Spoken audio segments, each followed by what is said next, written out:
came down to Tennessee and we are doing a retaining wall and patio build for my parents. That guy. Well, we called you guys up because we needed some help down here in a major project to renovate, dig into a hillside, create a big plateau, and build a retaining wall. And one thing grew to another to now we're going to have a big patio here.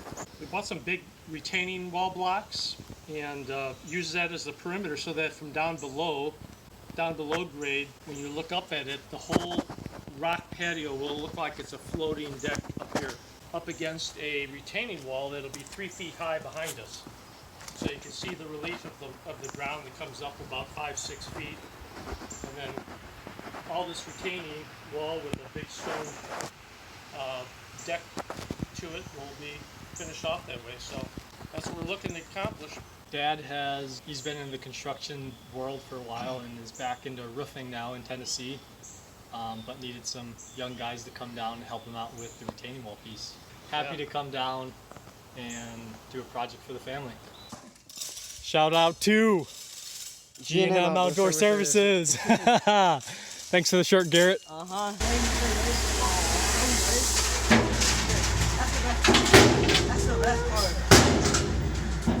So we didn't do a super good job of documenting our process throughout this build, but wanted to just give you guys a few thoughts on what we were doing here. So laying down a firm foundation is obviously the start of a good wall. Want to make sure it's level and really compacted.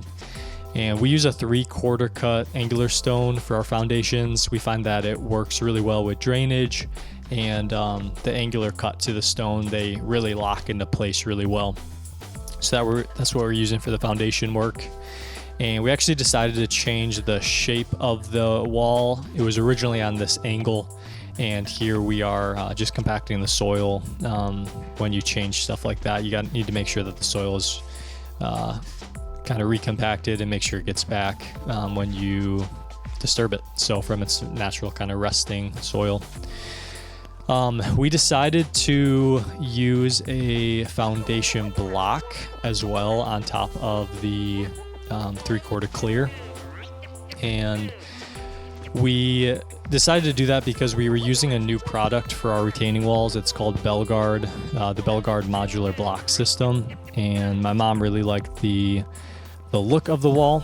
And so it's a really interesting wall. It's interlocking. There's these backing blocks with these front faceplates, and we felt like that would be the best to do so you can kind of see the foundation block laid in the shape of the wall.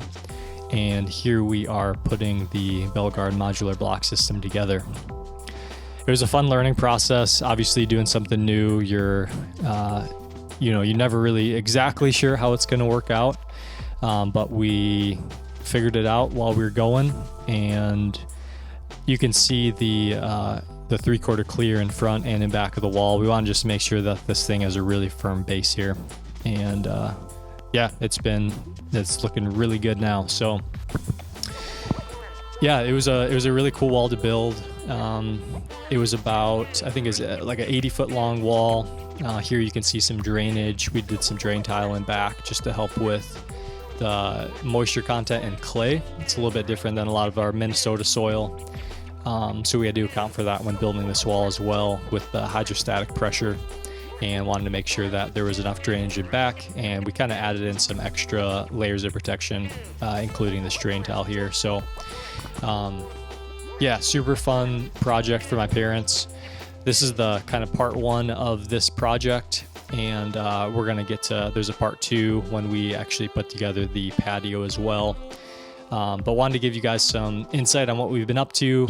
I know this video is coming out a little bit later, but yeah, this one was sweet. The overall look of the wall, you'll see it in part two of this video, but absolutely beautiful. The patio came out super nice. And this was the BellGuard modular block system.